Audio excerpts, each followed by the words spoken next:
So, viewing a clearly not genetically superior animal, but actually maybe she is. The Betty is a strange animal, but Star Trek Into Darkness, I didn't understand how how Khan was the bad guy in that one. Okay, you had I saw by coincidence because I was watching a bunch of old Doctor Who episodes. I love Tom Baker. I saw two of the old Star Trek episodes, and one happened to be about Khan when Ricardo Montalban was young. So I watched Wrath of Khan, the second Star Wars movie, which also has Ricardo Montalban in it. And then this new one, Star Trek Into Darkness, which has Sherlock Holmes as Khan Noonien Singh. Yeah, that Cumberbatch guy doesn't play a convincing North Indian Sikh.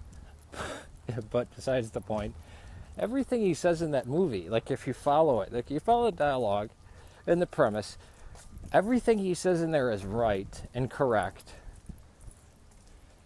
And he actually kills the bad guy, and then he basically gets sentenced to death by cryosleep. we're gonna. What's the difference between dying and we're just going to put you on ice for eternity?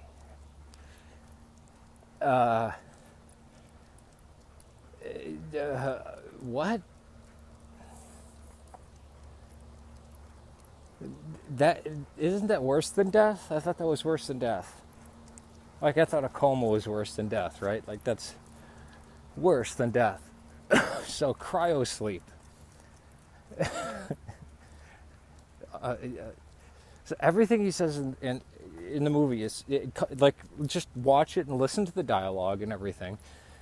Without he's the bad guy. Like he actually eliminates all the bad people. He proves this beyond a shadow of a doubt. He actually stops an intergalactic war.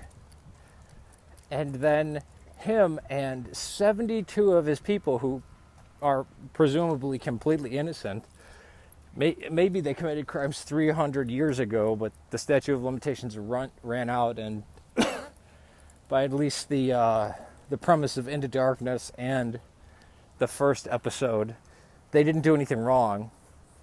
Can't really follow that to Wrath of Khan because they let go on a planet and whatever. But presumably this just kind of picks up midway through the damn first one from 1968. Yeah, Khan is the good guy in Star Trek Into Darkness. Did nobody else catch that but me? Everything Cumberbatch says in that movie, and it all comes to pass. He does what nobody else can, and the fault is of him. Maybe it's not his fault. Maybe it is. Nobody knows why. Crashing this big spaceship into San Francisco, which seems to be the fault of the Enterprise. Yeah. Did nobody else notice this except me?